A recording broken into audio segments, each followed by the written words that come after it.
Hey everybody, it's your boy Mr. Grandy, and I'm back with my first reaction video for a movie. So make sure you pound that subscribe button and wait a minute.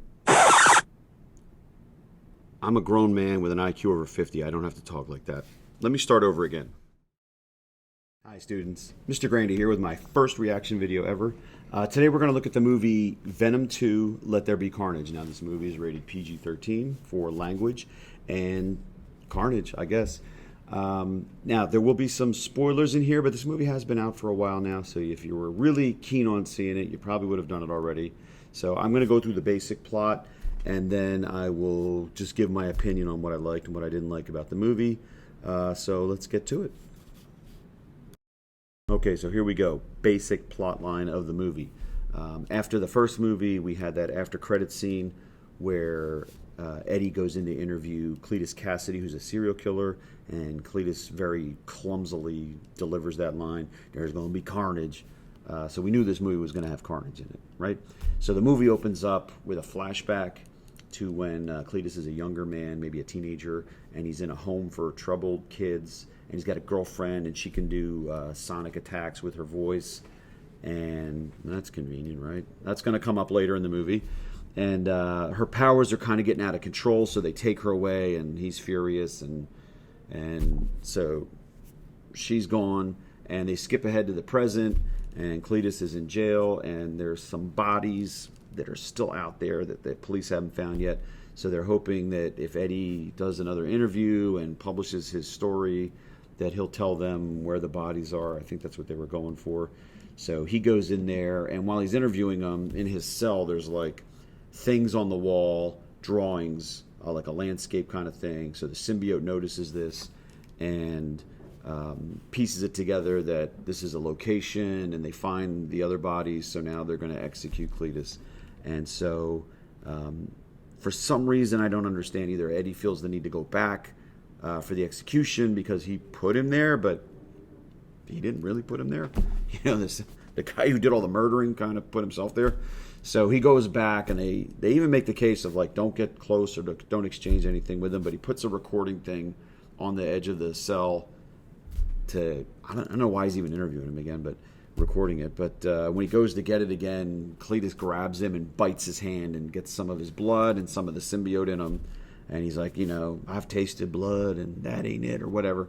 So Eddie leaves, and he goes home, and he gets into a fight with Venom over the way they're living their lives, because Venom wants to be out eating bad guys, and Eddie wants him just to eat chickens. And so they split up, and the symbiote goes out and is attaching to other people, but none of them work, so he has to leave them and go to the next one because they'll get sick. And so Eddie is on his own now, and they go to execute Cletus, and of course he turns into Carnage, and carnage ensues, right? So throughout the course of the movie, he goes and gets his girlfriend out, and they figure out that Eddie was going to get married to this girl, so they go and capture her and hold her hostage so that they'll bring Venom, because for some reason Carnage has to kill Venom for whatever reason. And so they go to an old church, because why not an old church, right? It's always like an old church or a construction site or something where they have these fights. And they go and they have this big CGI fight, and they do a couple of jokes and whatnot, and then of course Venom wins, and the movie ends. So that's like the very basic plot line of the movie.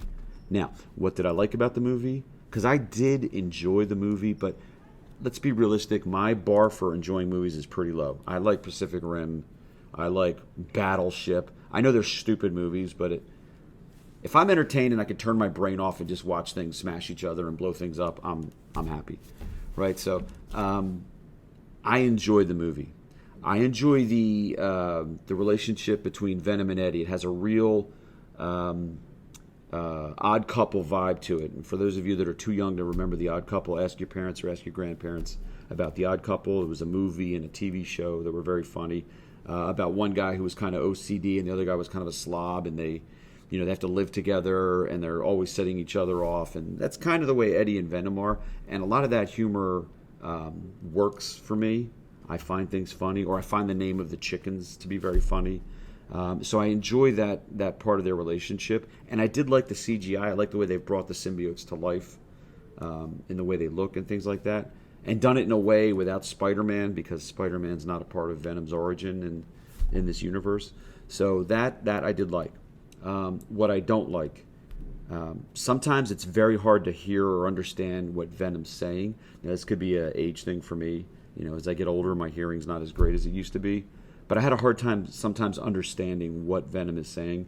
So I'm going to watch this again on DVD with subtitles on so I can make sure I catch everything.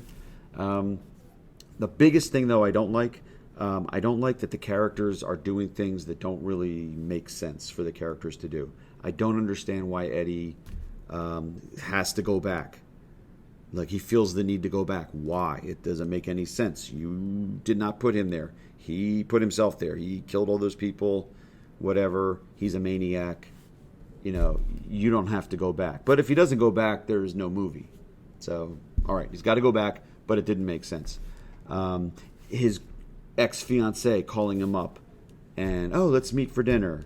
And then he shows up at a nice restaurant wearing a T-shirt and a biker jacket. Like, really? Like, that's what you showed up in, to see your ex-fiancée who maybe you're thinking you're going to get back together with?